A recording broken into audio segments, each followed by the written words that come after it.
everyone, welcome back to another Rona Rocket Club episode. Today I'm building something very exciting, which you can see in front of me. That was awesome.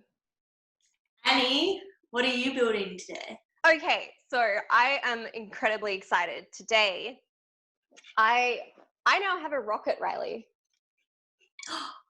It's all coming together. And I attached my parachute. So last week, I think I glued the fins on and I did like this bit and I glued on the bit for the launch bit and it's all great. So today what I have to do is tie my shock cord onto my nose cone, which should be like really quick. And then I'm going to paint and decorate my rocket. I'm so excited because we've been talking about for a few weeks what you're going to do to your rocket. What am I not going to do?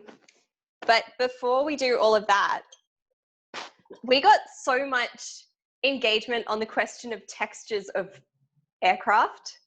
Yes, we did. And I think we should discuss that. And it's been continuing. I'm going to turn the volume down because you're really loud in my ears, this is a me problem, not a you problem.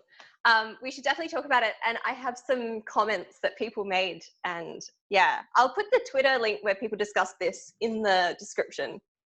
But yeah, it was crazy. I was actually really happy with it.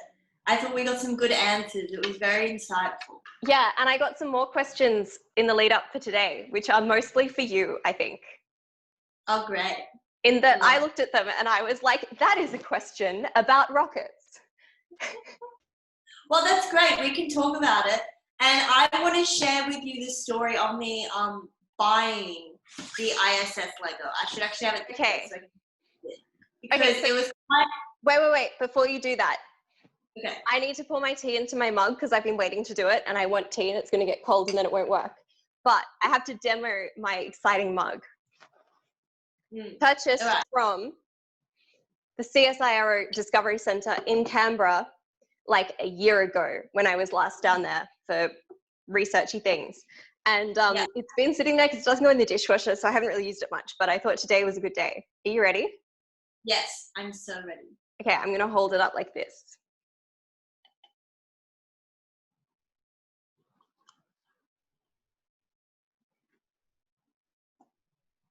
The bottom changed a little bit. Wait for it. Oh, okay. It'll take a moment because I had to cool it down. Oh, I hope it... Oh, I see Australia. Oh, it's the world. Is it working? I may not have made it hot enough. I can see Australia now and I can realise that the bottom bit was Antarctica. That was more dramatic when the tea was hotter. It changes colour totally. I'm gonna leave it here, and when it's changed, because it is going, it's just slow. When it's changed, I'll show you. For best results, use boiling water straight out of the kettle. But, you know, we're on a schedule. I don't think people realise how hard it is to hit record on Zoom and talk shit. Yes. No, it's quite difficult. So difficult. Okay. Oh, it's changing. Look. Yeah, now it's really clear. It's the world. That was very cool. It's satellite imagery, which has been printed onto a mug, and it's nighttime, and then you put hot water in it, and you get like daytime of the world. That's so cool. I want to buy one of those. Well, it was more cool. I don't know how. This is the sort of thing where when I was a kid, I would have been like, this is the best. And now I'm like, it's pretty good, but it doesn't go in the dishwasher. But nonetheless.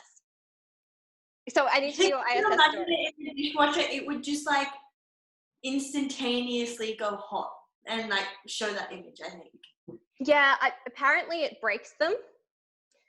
I used to have a Harry Potter themed one like this that was the Marauders map, and it said, I solemnly swear I'm up to no good. And then you poured the water in and it said mischief managed. Ooh. And it once got put in the dishwasher by accident and it was never quite the same again. All the paint came off, but yeah.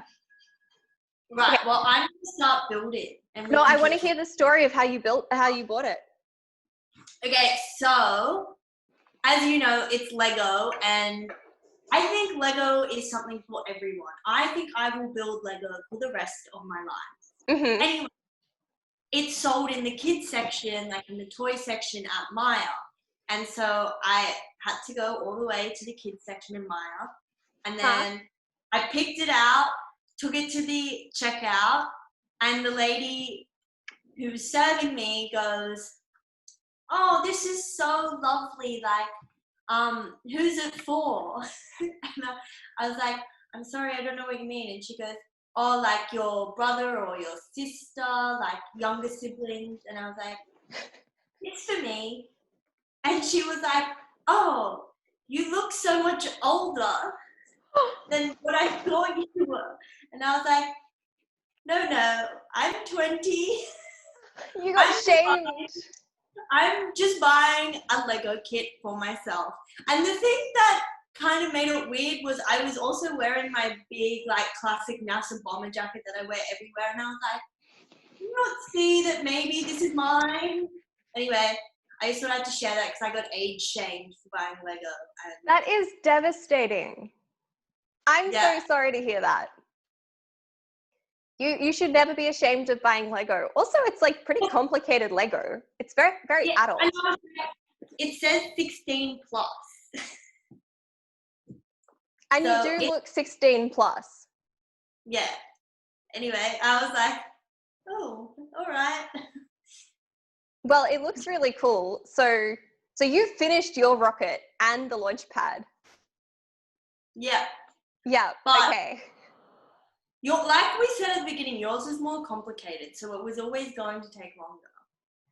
Yeah, I comfort myself with that concept. And also, you're properly decorating yours. Mine was like already lacquered black. Yeah, you couldn't do so much with yours. But you did put stickers on it, which looks pretty cool. So should we get started? Yes, we will. Right. Okay, I'm going to put some paper down so that I don't get... So I'm using a chopping board for all of this building, which has been a great choice, but I don't want to get paint on it because I think that would be a bad idea.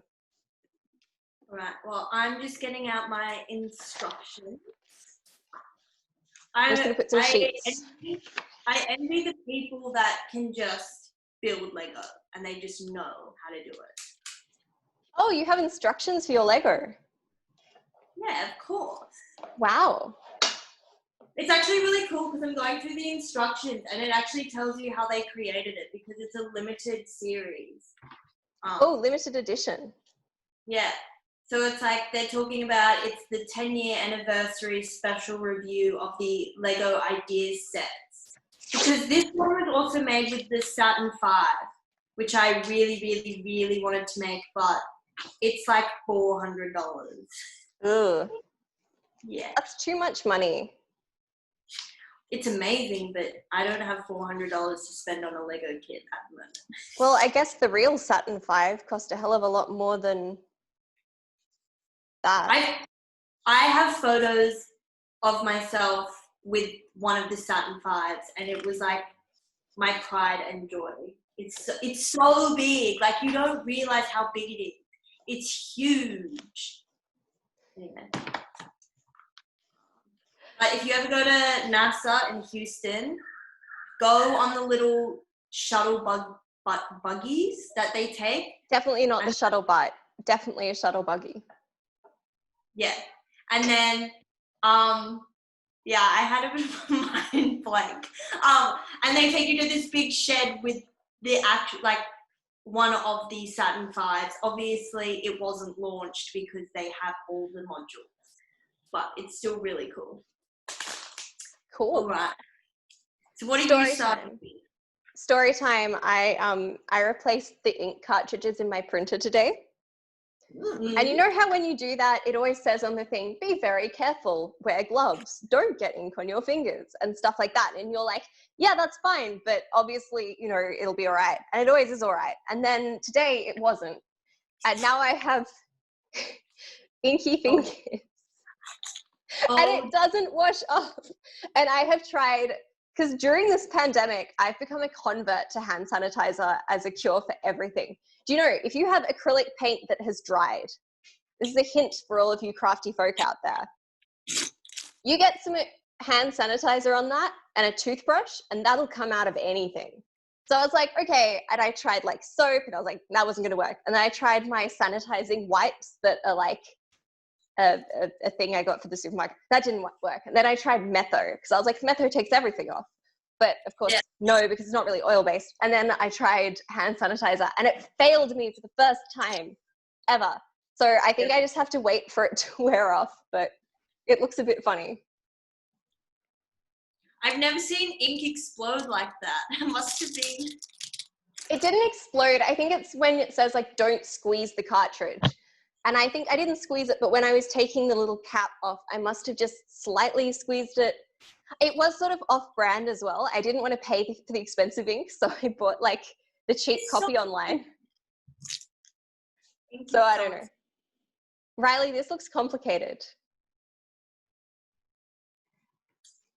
It's just because the bits are small, but Lego's always small. Yeah, they should make big Lego. Oh, I'm making noises. So am I.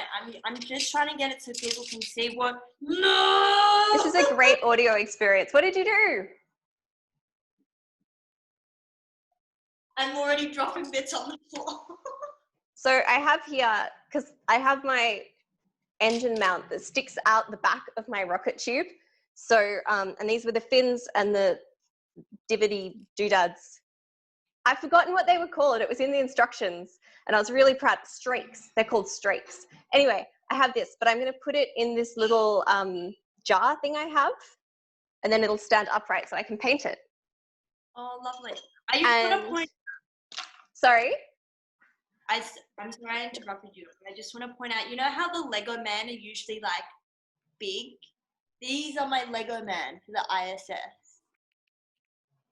They are tiny. Are they men or women? They don't have faces, so I'm going to say one's a man and one's a woman.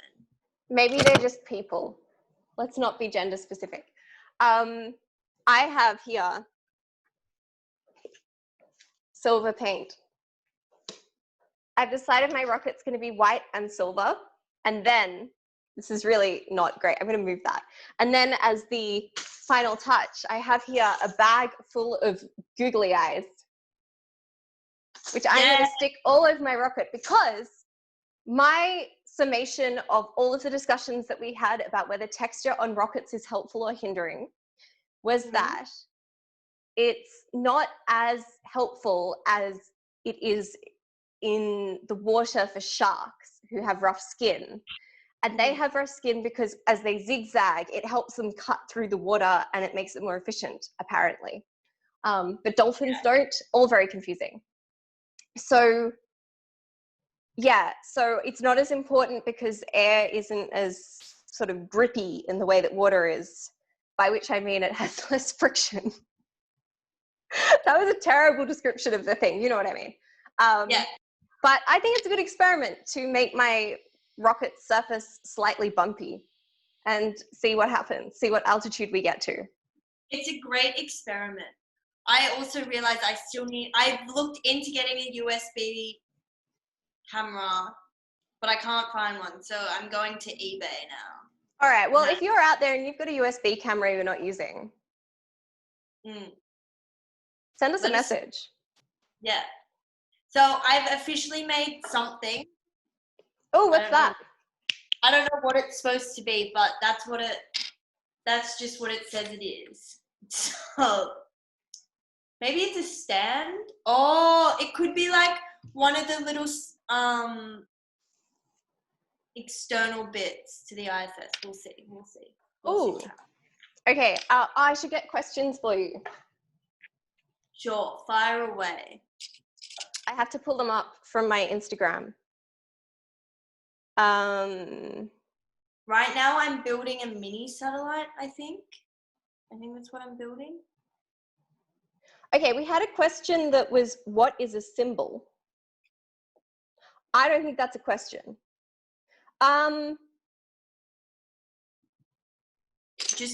Annie's just overruled.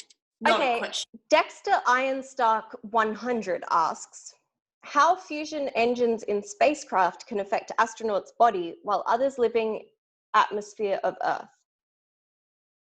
I think that question is saying, how do fusion engines in a spacecraft affect an astronaut's body in comparison to the body of someone living on Earth? Riley, it's not a question for me. Is it a question for you?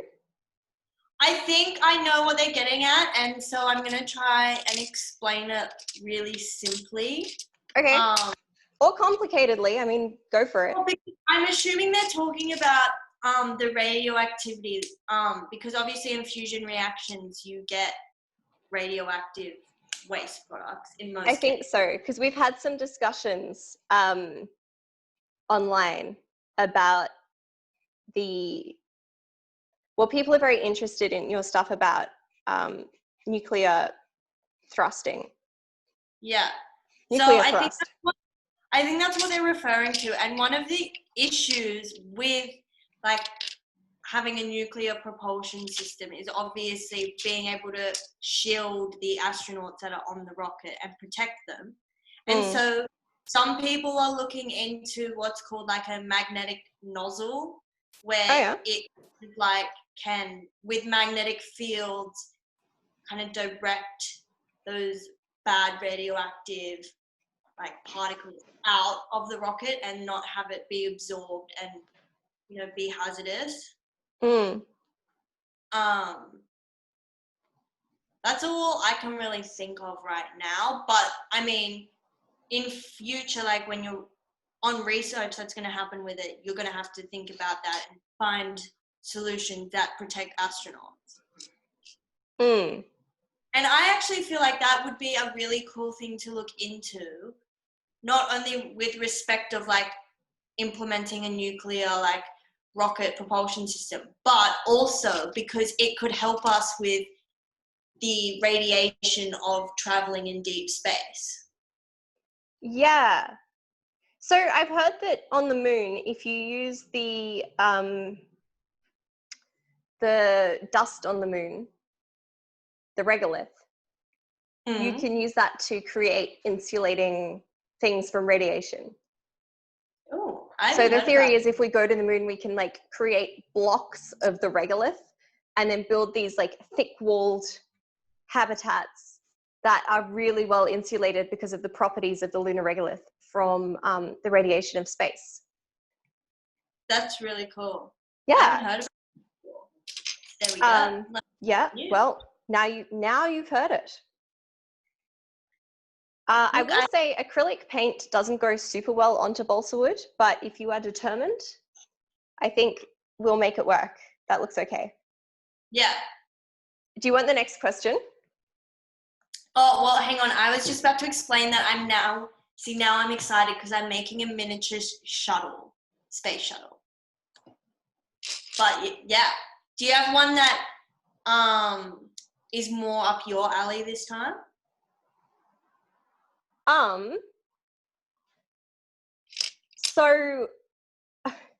So I had a question. This one is up my alley, and also yours, I think. I had a question from Anne Darwin, who is on the space law mooting team from the University of Delhi. I think I may have got that wrong, and apologies if I have, Anne Mol. But Anne Mol got in contact to ask me a space law question about sort of jurisdiction and liability on the ISS, which is a really interesting thing.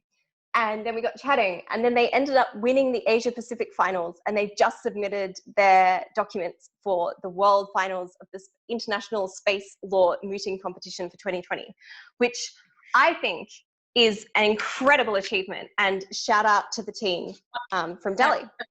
That's amazing. But Anmol sent a question, which was just a random question about Australian culture, which was, he said, is this an Aussie trend? In half a dozen cricket matches, there've been naked men running onto the cricketing field. Which I found hilarious because, firstly, because the episode we just put up, episode 2, features it doesn't feature, but there was an incident where there was a naked man while I was talking and it was quite distracting. out the window across the road. And then I think Anmol saw this and then was like, okay, more questions about naked men in Australian culture. And my answer was that, yeah, it's just an Aussie thing. It's called a streaker. And in sporting matches, guys just run naked onto the field. And sometimes it's because like they're making a point about some protesty thing. Because Anmol was really concerned that it might signify that there's like political unrest in our country. No, And I had to explain that it's kind of more chill than that. Yeah. I also feel like it happens quite a bit in America as well. Yeah. But I think the climate is more conducive in Australia. Oh, in Australia, it's definitely more from a relaxed kind of standpoint. But also like the weather is warmer. Yes. So you're not going to get too cold. I just put these on wrong. No. It's actually a lot more fiddly than what I was first intending. So I'm up for a bit of a challenge, which I'm really excited about. Well, so is painting fins on a rocket. And yeah, I will say it's tricky. And I wonder whether for people watching from home, if you were going to do this, I know the instructions say you should do everything and then decorate, but I wonder whether you'd do better painting the fins before you glue them on. That's a very valid point. Yeah. I'm going to collect like all of my constructive criticism for this rocket company and send them like annotations on their instructions, which are mostly wrong. But it's all been good. Okay, then we have a question from a different Anmol called Anmol Kumar Patel, who asks, firstly, what is your YouTube channel name? It is Space Junk Podcast, or the Space Junk Podcast. Little purple logo, look it up. Yeah. The second question, which is for you, Riley, is it possible to make an air-breathing rocket? Oh, I like this question. To the best of my knowledge, I don't think it is, because if you think about it, once you leave like Earth's atmosphere, an air-breathing rocket usually relies on the compounds in the atmosphere, such as oxygen, to pass through it. And if you exit the atmosphere, there is nothing really to go into the engine. So I would say no. I would love if someone could make an air-breathing rocket that could work in outer space, because they're actually a lot more efficient, and in general, they're really cool. What about ion thrusters? Ion thrusters, as in like, do they work in space? Yeah. Like what's going on at Neumann space? Yeah, so ion thrusters are currently used in satellites. Okay. To propel them. But the thing is, basically, an air-breathing engine relies on using, so for example, a hypersonic jet might use hydrogen and oxygen.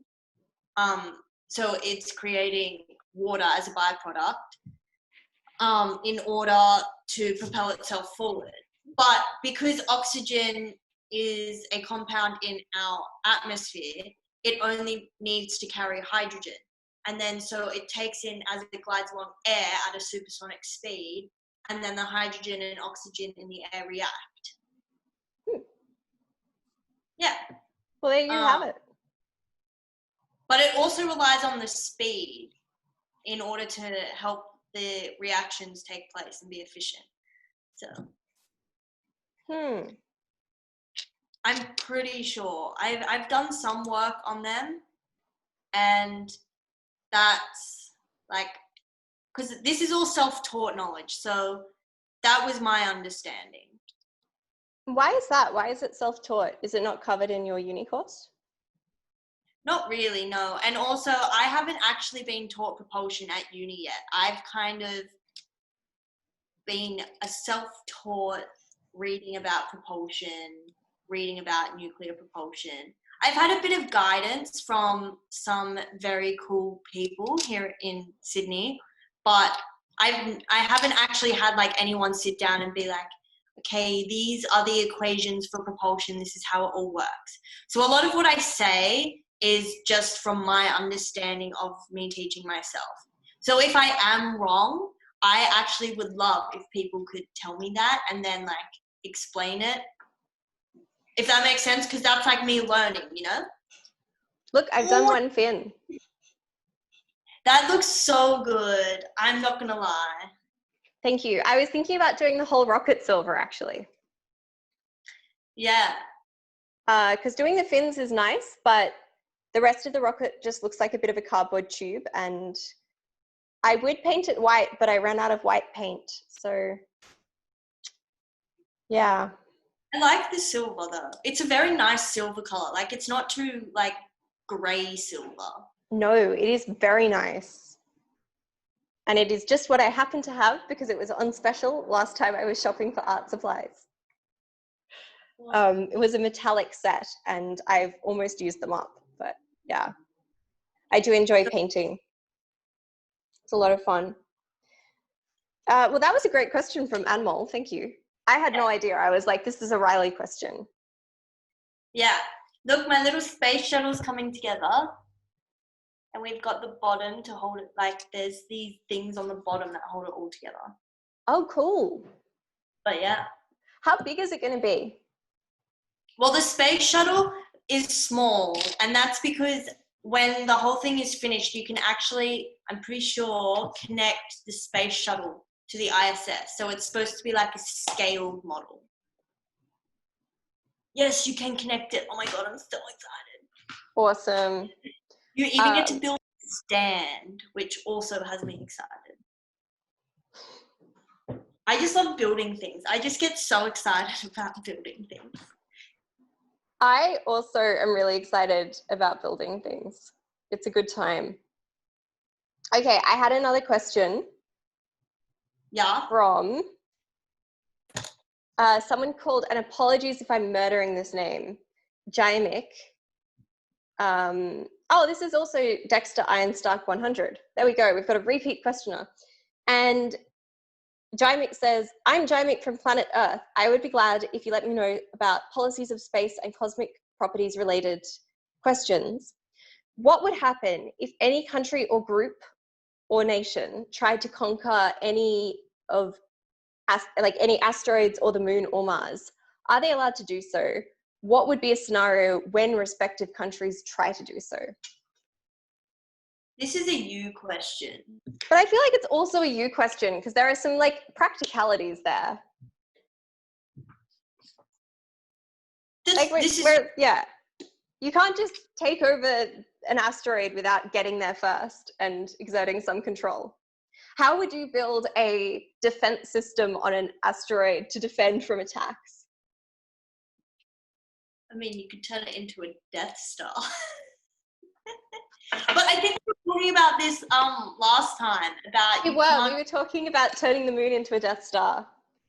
And you can't and then you were saying that there's a treaty which means you can't make a weapon of mass destruction. That's right. You can't put a weapon of mass destruction in space. That is a simplification, of course, but that's the gist. That is the vibe of the thing. Yeah. So, yeah, but it's also a really interesting question. Like, what would lead someone to want to exert control and claim territory? Because really, Article 2 of the Outer Space Treaty says that you can't claim territory in space. You can't be like, this planet is now Australia's planet, and then exert your jurisdiction over it in the same way you can exert it over Australia. So that's what the space law says, very broadly and very rapidly. But it's a really interesting question about like, would we ever get to a point, or when would we get to a point where someone might decide that they wanted to try to take control of a celestial body, is what they call them in space law? I would say it's if they found something on it that is vital importance, like a mineral or something, or like if there was water, because there's been lots of wars throughout history over water. I know that. So, you know, what's to say we don't have space wars over asteroids with water? Interesting. There's a difference between like resource-driven conflicts and ideological-driven conflicts. Or are there? I don't know. But like if we look in recent history, most of our conflicts seem on the face of them to have been about ideology. Yeah, this is true. But then maybe underlying that is an anxiety about resource security. Yeah, that's true. But yeah, so water could be a good resource that you could try and find or make from things you find in space. And then you could have a conflict there. Generally, like if someone did try to exert control over something, the moon's the obvious example, and the like space law is a bit, so you can't claim territory, but then the question is, if I mine some resources, can I claim those bits of territory which I've dug out of the ground and then removed from, it's called like in place is the terminology. So resources in place can't become your property. The question is, can resources out of place become property?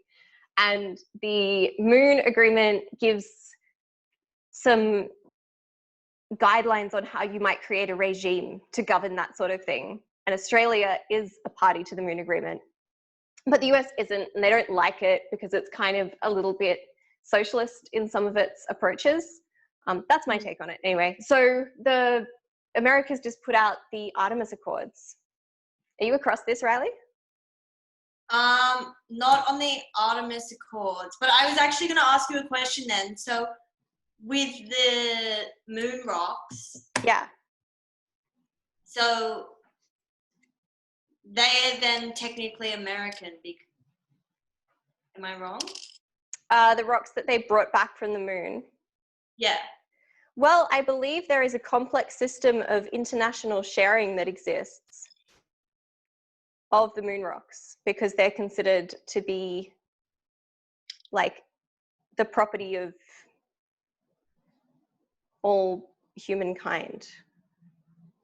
And it's scientific, so, you know, there's a way in which you can gain access to them to do research and so on. That's cool. Yeah. And a lot of the tension in international relations to do with space is that tension between like, is this for scientific purposes? Are we talking about commercial purposes? The Artemis Accords seem to set up like the principles for, and we haven't seen the actual accords because they're going to be negotiated bilaterally, which is a bit weird, but they seem to set up principles for how commercial exploitation might occur of resources on the moon or elsewhere. And there's some things in there about maintaining heritage of like landing sites and stuff. But the big issue everyone's concerned about is this word safety zones. The idea is that they'll set up safety zones around areas where they're exploiting mineral resources on the moon. Difficulty there is that what's the difference between a safety zone and a territorial border, really, when you come down to practical brass tacks, and could that lead to a conflict in future over a proposed safety zone? And if someone doesn't recognize someone else's safety zone, oh, that's beautiful. And we have the space people, which I'm just going to put them on top of the space shuttle right now so I don't lose them. That's so cool. But yeah. So yeah, how big will the ISS be? And how long do you think it's going to take you to build? I'm not quite sure. I've been told previously I'm a very fast Lego builder, and someone goes, you take all the joy out of Lego building because you just build it so fast. You do seem to be going quite well. I'm like lagging behind on painting my fins, but I'm trying to be gentle so I don't break the glue. I also just feel bad because you're talking, and it's like when we were building the rockets, I zone out and get really concentrated. You do. You just sort of sit there and you like zone out and you're just like in the zone building your rocket. Probably why I find it so therapeutic, because I just like block everything else out. So it's actually being like I've said before, I love a challenge. So it's being a challenge to stay entertaining. And but look, I just want to say, so I've built my shuttle with my hypothetical 3 people that are on top. I've got 2 satellite thingies, and I'm calling them thingies because I don't actually know if they're satellites or if they're a part of the ISS yet. And then aren't they the solar panels that stick out the side, and then they have to go and do spacewalks to fix them? Well, no, because the ISS is going to be big. Like, its dimensions are a lot bigger than this. How big? It's probably... I'll find that out and then tell you. But then I've also made this as well, and I don't really know what this is. I think maybe it's going to be like some kind of connector to connect the space shuttle to the ISS. Okay. Let me find the dimensions. Surely it should tell me what the dimensions are. No. Oh, so now I'm up to bag 2, which means I'm building the actual base. Bag 2. It doesn't sound very, I don't know, ceremonious. Well, there's 6 bags. So. Oh, you got so fast. I know, this is what I mean. This is why people are like, you take all the joy out. I thought this was a project that might last you for like a couple of weeks. So did I, but then I forgot about my track habits with Lego. What are you going to do after you build an ISS? The possibilities are endless. I'm thinking I might build another model rocket and see like how I can improve based on the first one I've built. Or I could build some like figures or something, like, because you can also get like Star Wars figures, and I might build some like Star Wars fighters, like X-Wing. That would be cool. I don't know. Cool. The possibilities are truly endless. The sky is the limit. I had some suggestions from a viewer of our series that we could make some experimental rockets from like things around the house and then try and launch them with the Coca-Cola and Mentos thing. So build a little engine where you can like pull a tab and the Mentos falls into the Coca-Cola and then the force pushes it up. So it has to be made of plastic because cardboard would obviously disintegrate. Yeah. Well, the thing but that's an engineering challenge that I am definitely down to do, given my lack of engineering experience. I think it would be a lot of fun. All right. Well, sounds like we've got our next lot of stuff we're going to do. Oh, no, but before that, I have a project. I was going to tell you what I was going to do. Oh, okay. Okay. So I'm wearing little aeroplane earrings. They're biplanes. In celebration of my project, which is my next thing I'm going to do is buy a bunch of balsa wood and white tissue paper. Yeah. And I'm going to build a replica of one of the first aircraft that was ever built in Australia, which was in the early 1900s by 2 brothers with the last name, I think you'd say it Duigan, but I could be saying that wrong, Duigan. And they built these little aircraft that they flew in fields where they lived. And they're so cool. It's like early Australian engineering when people were kind of figuring out flight. And I was looking online and I found that some kind person, has made a PDF with like vague, not instructions, but like vague shapes of the aircraft. And so I was going to try to free build something based on pictures and these like vague plans. Build an aircraft that like, it won't fly, but it will look beautiful. And I can hang it from the ceiling. And then if I hang it from the ceiling and give it a push, we should be able to see how aerodynamic it is. That sounds majestic. Yeah, so I'm pretty excited, but that might be a very long project. So we might have to do some things in between. Well, if we're going to do a long project, I actually won a competition where I won design files to build a model Saturn V that you can actually launch off the ground. Now, the thing is, it was made so that you 3D print the pieces, but I don't have a 3D printer. Oh, but I know someone with a 3D printer in Sydney. Ooh. That you can use.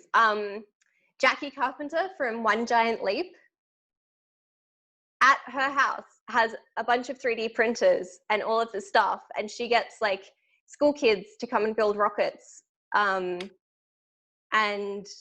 you can like design and print anything you want on her printers and then build anything you want, and then she has access to an airfield where you can go and launch. That is amazing. Get in contact. Well, I might just have to do that. So I'm just I can do an intro. This could be kind of boring. I mean, I'm finding it exciting because I just love building things. I think I definitely chose the right career. What, building things? Well, I love building, like, I have so much Lego at my grandparents' house because when I was younger, I would make entire cities. Like there would be like the country aspect where I had like all the farms with all the Lego people and their horses. And then I had like the whole like air section where there was like a runway and the different jets and the helicopters. And then I had like the police section. It was all in sections. It was all organized.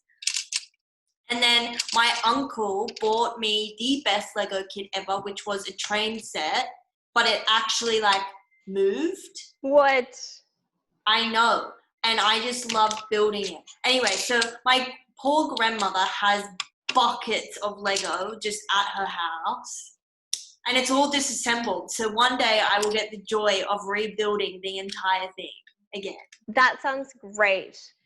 I've never actually built Lego into a kit. When I was a kid, we just had like a tub of Lego in various sizes and shapes and colors. And you just sort of built something. I don't know. It was very much like, I'm going to attempt to build a helicopter. And then you try and build a helicopter from what you've got. Well, that was like my country section in the Lego kits at my grandma's. Because a lot of the other stuff was actual kits, but I did also do free building of houses, and the houses, I must say, were great for a 4-year-old. It was just like, just build a rectangle and just keep building it up. Yeah. Like, it didn't have a roof, but that was because I actually like to play and like walk them around the house, and like they would go to their bed and then the kitchen. Yeah. See, this is my thing with building Lego kits is I think I would miss. I'm a very creative person and I like things to be open-ended. Mm. And I know I'm more like the artsy type in terms of my current work and activities, but I will say, I think I'm quite good at building things. I think you are too. So, maybe I'll have a change of career. Well, who knows? I was like, no wonder why I can't find the pieces that I need. There's another bag here, which I didn't go. So do you want to talk us through what you're actually doing there? Because I'm just like attempting to put paint onto these things in a way that looks nice, but you're actually building a thing. Well, sorry, I'm just going to make noise. Okay, so bag two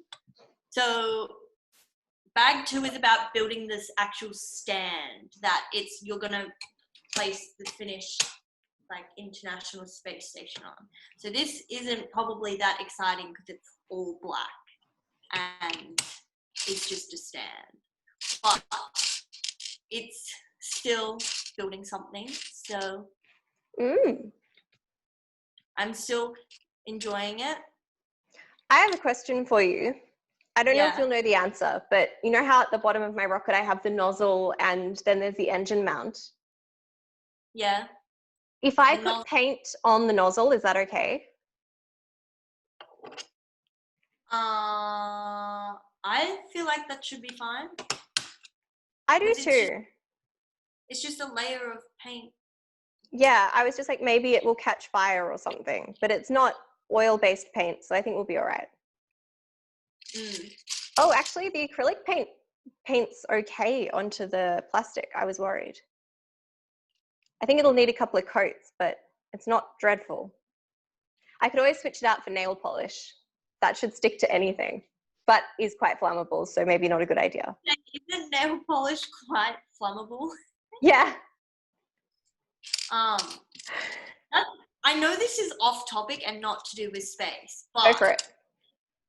I can't paint my own nails. I am just so bad at painting. Like, it's more so like I can do my left hand because I'm right-handed, but when it comes to my right hand, it looks so bad. Yeah, I don't paint my fingernails ever. I don't like the feeling of it. It feels heavy. Like That's weirdly on my nails, it feels dirty and you can't ever get them properly clean. I don't know. I used to want to paint my nails all the time, but I just always struggled and would get upset. And so I just kind of like, I'm never painting my nails. I think it's a thing where you have to do it with friends. I think so too. Because you need someone to be able to do your like other hand. And then you can paint their other hand. Exactly. It's a bonding experience. That's why, like, as teenage girls, we used to go to each other's houses and paint each other's nails. Yeah, and watch like a movie. Yes. Right. So play Truth or Dare. Truth or Dare always scared me because I feel like my friends who played it just made it way over the top and it was just scary. Really? Yeah. With the truths or the dares? Both. I just didn't like it. What did they do to you? Like, they would just ask really, like, personal questions.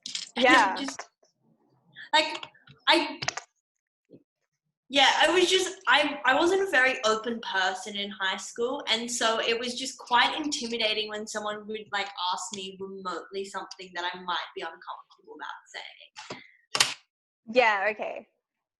So. Yeah, I sort of stopped playing it after about 12, I think. Like, yeah. But I don't know. It's a classic. It's a classic of the genre. Oh, yeah, definitely. All right, so my stand is coming together. There's multiple layers now. But it's actually more complicated than what I thought it was going to be because there's lots of little bits going into it. Really? Yeah. And like with the instructions, can you diverge from the instructions or is it more like a very fiddly IKEA? For kits like this, it's a very like fiddly IKEA. I mean, my uncle is a whiz at Lego and he's someone who can look at the thing and majority of the time build probably a solid 60% of it without instructions. And that is something that I'm like, I wish I could do that because that is really cool. I'm focusing so hard on trying to paint this neatly and there's no point because I'm about to like put a rocket under it and launch it and it's probably going to break. And you're also putting googly eyes on it. I am going to put googly eyes on it, but that has to go after the paint. So I'm decided to save myself some time. I'm not going to paint my nose cone because I think that the silver paint on the plastic is just going to look awful. And I also think that the nose cone is the primary place where googly eyes ought to be. Oh, yes. But are they going to be all over it? This is exciting. Okay, so these are my actual stands now that I'm putting in.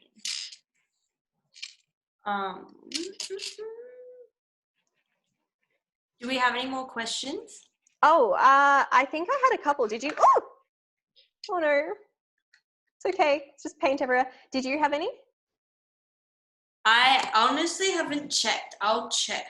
Okay, you check. I know that I've missed some because they came in on various platforms at various times. And I'm sorry if you sent a question and I haven't responded. Feel free to resend it. Also, feel free to just like send comments. I had a lot of positive feedback from people all around the world who are enjoying watching us fail at life, but also be really cool nerds. And that's cool. Mm. No, I didn't get. I got comments. I didn't get questions. I just had someone because I took a video of me opening the Lego box. Oh, an unboxing. And what did they say? And they were like, "I'm so jealous." Well, that's the thing. Like, you can buy this and you can build it along with both of us, and you'll probably be even faster than me because you don't have to talk. that's true. And you can also not buy it, but you can like make your own ISS out of a shoebox and a lot of imagination. Yeah, I would actually. Ooh, I'm such a DIY person. I so object to buying kits. So I mean, I feel like buying the first rocket was very important because I wasn't quite sure what I was doing. But now that I understand all of the component parts, I'm like, I can do this myself. See, I'm like that with rockets where I want to like build my own rockets from my own like stuff. Yeah. Test your own I mean, designs. But see, I'm not creative. I'm not a very creative person. Like, I'm like, if you give me instructions, I can build it. And like, I love building it. But I don't know. I've always struggled with coming up with like building something for myself. Oh, I have some really exciting news. What? Okay, so you know how I have a podcast? Yes. And because I do stuff, I have an ABN, Australian business number, like I'm registered as a thing. Yeah. So I was contacted by Jackie, who has One Giant Leap and has access to the 3D printers. So you should definitely introduce you. Anyway, Jackie and I sit together on the advisory council of the Space Industry Association of Australia, which is one of my more like corporate gigs rather than what I'm currently doing. And she sent an email out to like a bunch of her contacts asking if anyone had any suggestions, because one of the people who she mentors, who's a high school kid from Sydney, was looking to do work experience, because you know in like high school you have to do work experience. Yeah. And he really wanted to do it with something space related, but all of his options were not available because of COVID. So she sent this thing out and I was like, oh, that's cool. And then I waited and then I saw it in my inbox a week later and I was like, So I emailed and I was like, did anyone get back to you? She said no. And I said, well, I have an ABN. And if there are no other options, I can do a virtual work experience for this kid that is better than filling staplers at the local accounting firm, you know, which is like cool. But if you're not interested in that and you want to build rockets, not quite so fun. And turns out the school approved it. So I'm going to get a work experience person for my podcast. So I'm coming up with like activities, but we're going to be editing stuff and he's going to do some interviews and like contact someone in the industry he wants to interview and then run that and release it as like his episode. And so cool. Yeah, and all sorts of stuff. So I have to have a chat to him about what he wants to do and what he wants to get out of it. But I am really excited. And the reason I brought this up is if you're watching this and you do something random, like consider offering someone virtual work experience or a virtual internship during this time. You can do everything over Zoom. You can like hand out tasks or projects or ideas. And because I'm doing a PhD, I was like, okay, well, I'm also going to give him some experience doing research. So he's going to pick a topic and then research it during the time. Yeah, I just think it's a cool thing and I'm really excited to give it a go. So why not be like open-minded and open-hearted and give people these opportunities to do random stuff. It's not quite building rockets like he wanted to, but at least I think I can make it so he gets to speak to people who build rockets. And then down the line, if he wants an internship, he can say, hey, remember that time I interviewed you about rockets? So I'm pretty excited. Well, who knows? We could build he could join us on an episode of Rona Rocket Club and he could build a model rocket. He could. To my knowledge, he's built a number of model rockets. So he might actually be an expert. Depending on like the rules of the school on like whether he can appear on things, absolutely, let's do that. Yeah. And if he's built model rockets before, I would love to talk to him and be like, how do I make this better? Yeah, I imagine he'll have some cool ideas. I just want to say that this is now looking very silver. Oh, I love it. It's not the neatest, but you know, that probably sums up my rocket. Actually, probably sums up my life.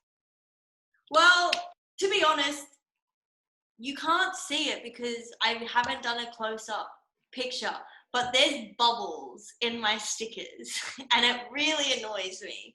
I know, I was there when the bubbles went in and you were almost inconsolable. I'm a bit of a perfectionist. I don't know if you've Really? realized. Shocking. Which is probably why I don't like thinking about how to make things from scratch, because it would just annoy me if it didn't work. Yeah. And I know it's probably a bad thing, and it's definitely something that I'm working on, but it's probably definitely a reason. So my stand is coming together. It actually looks like a stand now. But there's lots of little other bits with like, I don't know what you would call these, like little rods maybe. So I'm curious to see what they're gonna hold. Little doodads. Yeah, the little doodads. Is that an Aussie thing? I don't know, but I have a great vocabulary when it comes to random words. Like I say thingy-majig, oh my god, there was just another one and I can't think of it now. I was like, I have to say that. Thingy-majig, thingy-mabob. What's a doodle? Yeah, that's the one I was thinking of. Yep. Let us know. So I lost concentration and I put the wrong piece on and it's so hard to take off. Oh, you need one of those Lego remover things. I as a kid, hurt my hands so many times trying to get Lego apart. That's why when I was a kid, before I graduated to Lego, we had a thing called Duplo, which was like Lego but bigger and easier to detach and harder to choke on. I wonder if kids still have Duplo. Yeah, they do, because I bought it for my brother and sister. Ah! I loved it so much. I'm having a meltdown. Oh, Riley. It's okay, we're here for you. Wait. This could still...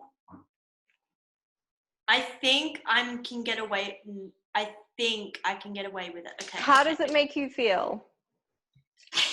Talk through the feelings. I am going to put my paintbrush in the water now because I think I've done as much damage as I can to my beautiful silver rocket. And I'm going to start sticking googly eyes to my nose cone. Very good. And I'm thrilled. Oh, that's why it doesn't work, because it needs to be like that. Oh, that's going to annoy me. No, I have to get it off. Because it's going to be like a center stand for like, there's a nameplate with international, like this. And if it's off center, it's going to bug me so much. So I have to get it. Actually, I think being such a perfectionist is probably a very good thing when you're dealing with high explosives. Probably. But actually, yes, I agree. But I think I may have just come up with an improvised solution, which all you talking about being creative has inspired me to do. Hooray! Right? Oh, I'm going to improvise. Are you going back to university next week? I surely am. Woo! And I've got a terrific timetable that requires me to be at uni from 10 till 6 p.m. every day. What are you studying? With only one hour break in my It's all right. entire... We'll probably end up back in lockdown. You'll be fine. I am going to stick these googly eyes on the nose cone. And honestly, I think, okay, this is my design choice. Do I put smaller googly eyes near the tip of the nose cone and larger ones towards the bottom? Or do I just go random? I think... Ooh.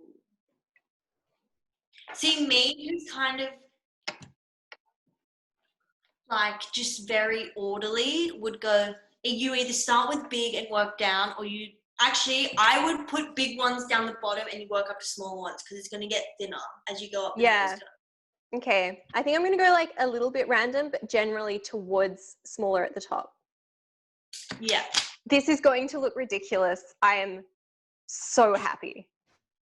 Oh, I really hope yours stays together, like after we launch it, so that you can purposely just have it on display.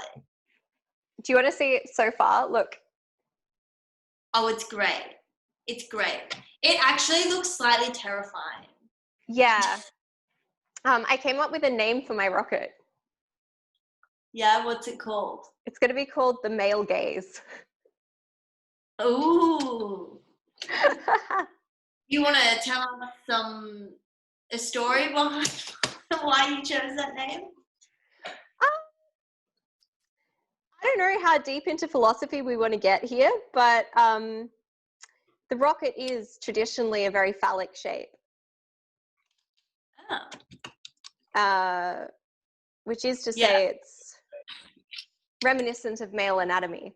And feminist readings of space history and so on will point to this as of relevance. In that, like, there's a very male approach to space a lot of the time. I'm not saying like in the sense of men and women are different, like not that, but just in the terms of culture, it's historically been a very male space. Yeah. And yeah, I guess I was inspired by Our Naked Man, and I was like,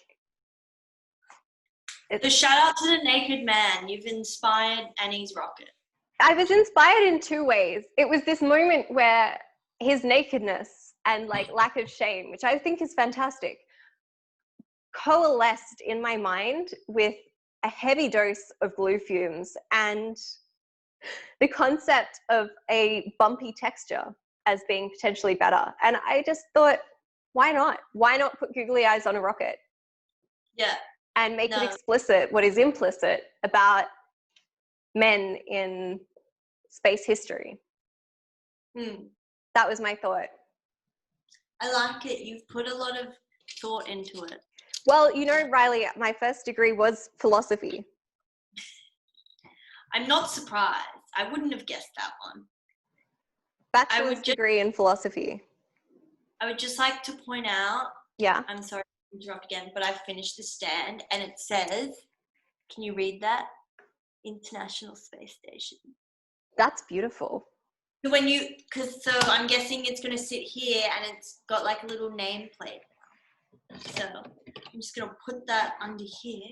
But guess what? I'm up to bag. No, it's still going. Still in the same bag? Yeah. I've got these pieces now. But yeah, how was your philosophy degree? Because there's this massive stigma and I disagree with it. But I don't know if you ever experienced this, but people are always like, because was it Bachelor of Philosophy or like Bachelor of Art? Bachelor of Arts, majoring in philosophy with honours in history and philosophy of science, which is technically in the science faculty, which was strange for our administrators, but they dealt with it. Yeah. Well, there's a lot of stigma that like a arts degree isn't a real degree. And I disagree with that. But I just want to, what are your thoughts on it? I mean, I'm pretty sure I know what your thoughts would be, but I don't know. I find it interesting. It's a good question. It depends what your thoughts are on like the point of going to uni. I mean, think about Elon Musk's approach that everything you need to learn, you can learn without going to university. So why would you ever go? I mean, for me, going to university was learning how to think. It was like, how do I learn how to approach really complex problems that exist within society and life? And one of the best ways to attack that is to look at how people have done that in the past, which is why you do a philosophy degree. but also think about how you think about things and then question that, and then have people in your classes be like, but that's inconsistent, or there's an inherent paradox within your like approach to logic. A lot of philosophy is just logic, and a lot of programming and coding and engineering, dare I say it, is also just logic. It's like you take like principles or like things to start with, and then you extrapolate from there, and then you have to make sure it's all consistent along the way. And then if you do that, you get to the end and you have something that's solid and won't break under pressure. So to my mind, like the way that we divide disciplines up and we're like, this is arts and this is science, and we separate these things is not actually that helpful, because learning how to think is common to like all of it, and often there are a lot of similarities between them, which is why I ended up kind of dabbling between the science faculty and the arts faculty. And now that I'm doing a PhD, I'm technically in the science faculty, but a lot of my PhD is on issues of like law and international relations and philosophy and sociology and ethics. Yeah. So is that science? Probably not. Not science, like it in terms of like, it's not, I would say like hardcore science, which is, you know, physics or chemistry. But I definitely would, to me, I don't know, I feel like I'm being very out there in saying that, to me, I look at like philosophy, for example, as a type of science. Like how biology is a type of science that's different from physics, you know? Well, historically, science was like a type of philosophy.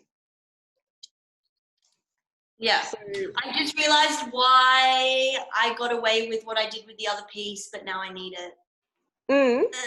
What happened? Actually, do they use this cent bit? Because if they don't use this cent bit, it shouldn't matter if it's slightly lower. I have so much glue on all of my fingers right now. So I don't know, Riley. I think like in some ways I take issue with the STEM thing, where it's like you have to choose STEM and like women in STEM. And there's so many Instagram accounts that are just like girls in underwear with a laptop. And it's like, it's a woman in STEM. It's inspiring. It's like, yeah, she looks awesome, and like cool laptop and great underwear, and like science is great and coding's great, and that's cool. But it's like almost, sometimes I think it's like almost evangelizing in a way. And it's also legitimate to choose not to do an engineering degree and still have an interest in science and the way that we interact with it.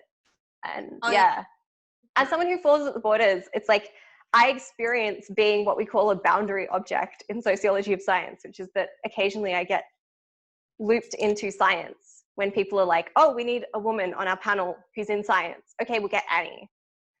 And then often I get excluded from science because they're like, oh, it's not really science.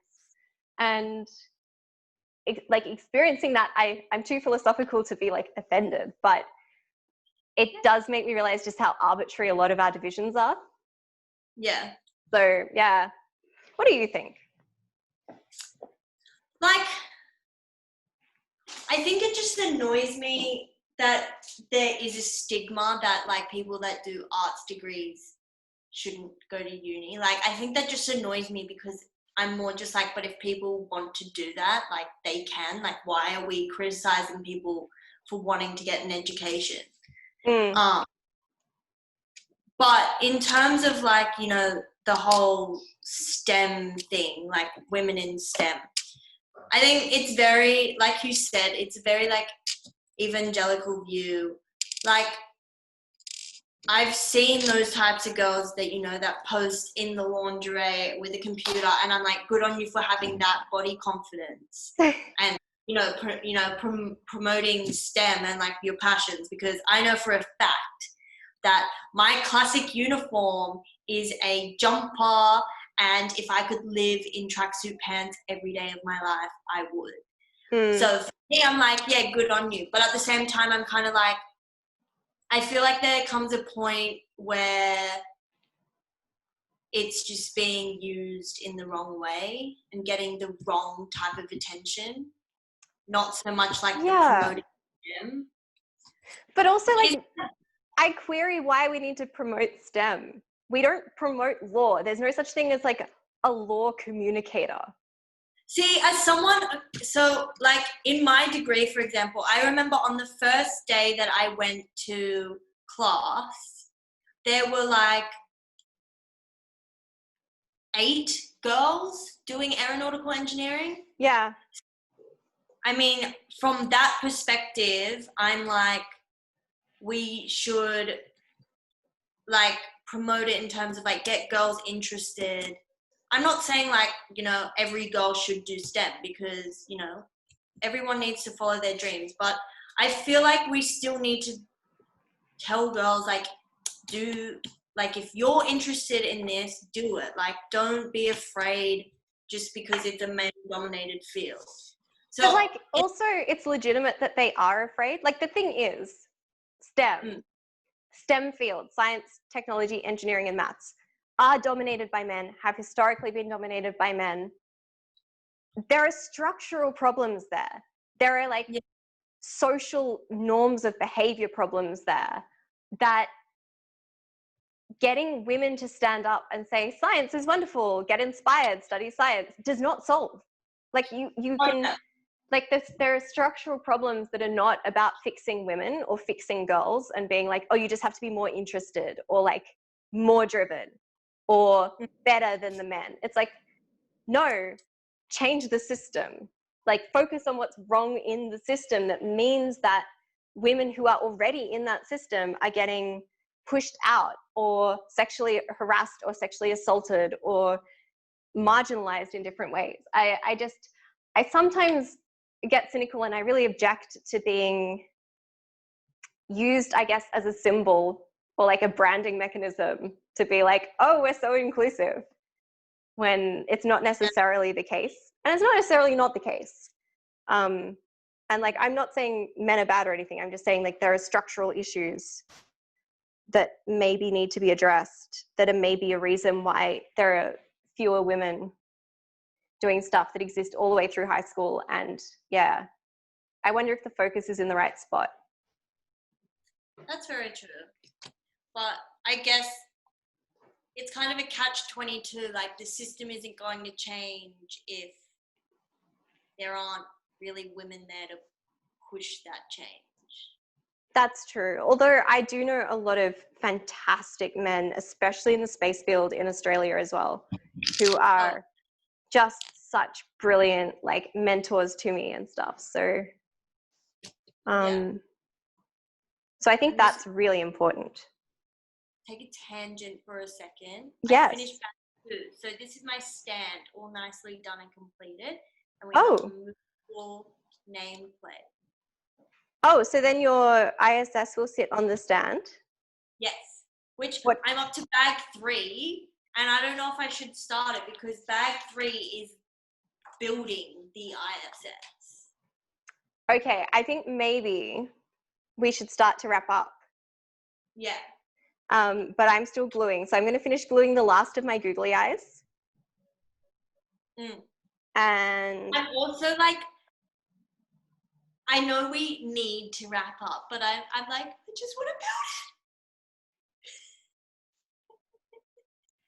it. Because I'm like, I've got the stand. Look, I've got my Saturn 5, not my Saturn 5, my space shuttle. I've got the people. I've got whatever this is going to turn out being. So I'm going to call it mini satellite for now. And I've got like, I think the docking station. And I'm just so ready. You are ready, and you should be ready, Riley. Because you're going to finish building it. It's going to be amazing. Ah! Oh no, I got glue on my pants. Maybe this is what I should have learned at uni, how to not get glue on everything. My fingers are now covered in paint and ink and glue. Amazing. It's not a great time, to be honest. What have you got on this week? Sorry? It shows that you're working hard. It does. What have you got happening this week? while I finish gluing this? I'm working at my internship at Sabre Astronautics. I've kind of been working from home 3-4 days a week because I'm in a Sydney hotspot and I don't really feel comfortable about leaving the house every day yet. And then I think I'm going to try and prepare myself for uni, which will also include a proper sleep schedule and getting my body clock ready so that on the first day of uni, I'm not waking up at like 11 a.m. Are you studying on campus? Yeah, so all my physics subjects are on campus because we've got 4-hour labs. My labs are Monday and Friday, like 2 to 6. And all our physics classes are, oh, it looks so cool. It also looks slightly creepy, but I actually really like it. I think it's meant to be kind of creepy. It looks like something out of Doctor Who, I think. Yeah. And like, you can't really, I'm going to hold it here and jiggle it next to the microphone so you can hear it. Hang on. Can you hear that? So all the little eyes move. Yeah, I love it. I am really happy with it, actually. It looks awful, but kind of cool. I think it's going to look really nice with the silver body of the rocket when it's dry. I can't wait for us to launch it and have everyone see it. I can't wait either. I was hoping to launch next week, but I haven't organized that. So possibly I should organize that. And I need to get the USB camera. Yeah. Look, I tell you what, we may put off launching for like a couple of weeks. Yeah, that's fine. We'll try and organize something that people can come to and we'll do it live. And it might have to be on a weekend, I think. Yeah. So I think it'll be good. I have 2 more googly eyes and I haven't stuck them somewhere. Oh, they've got glue on them though. It's all right. I'm just going to wipe the glue off and then hope that they recover. Yeah. That's my... That's your week. Well, I've been sewing face masks, so I'm going to keep doing that. And this is my new astronaut one.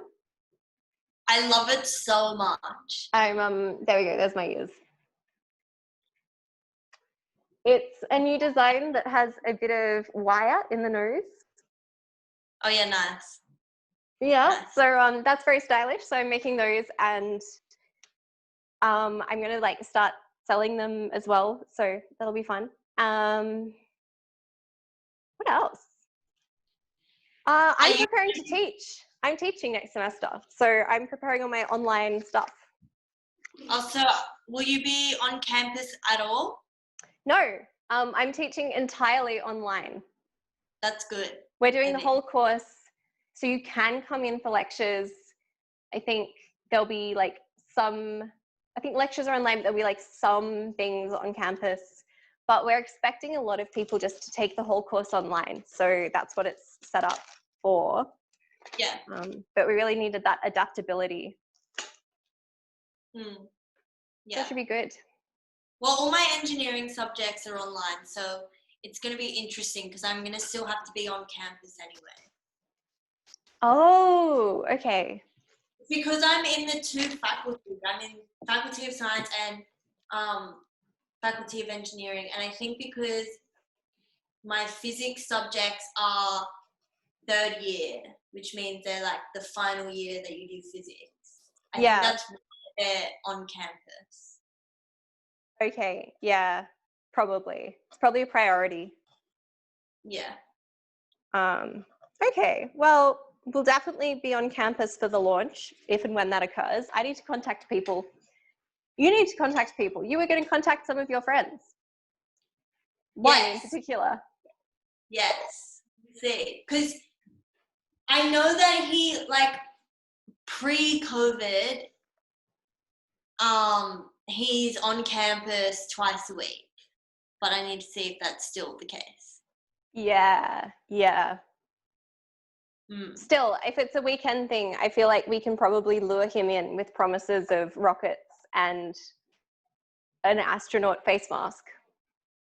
Yes, I think so too. And I bought him astronaut socks when I went to NASA. Oh, that's So lovely. Hey, look how cool the water looks with the silver paint swirling through it. You see? it looks like, yeah, that's cool. It looks like those silver like metallic goo things that are so Yeah. mesmerizing to watch. Yes, Anyway, it does. Okay, we should go.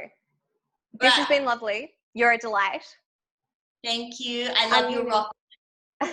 It'll look good. Next week I'll assemble it when it's dry. I'm gonna hit stop record. Yeah.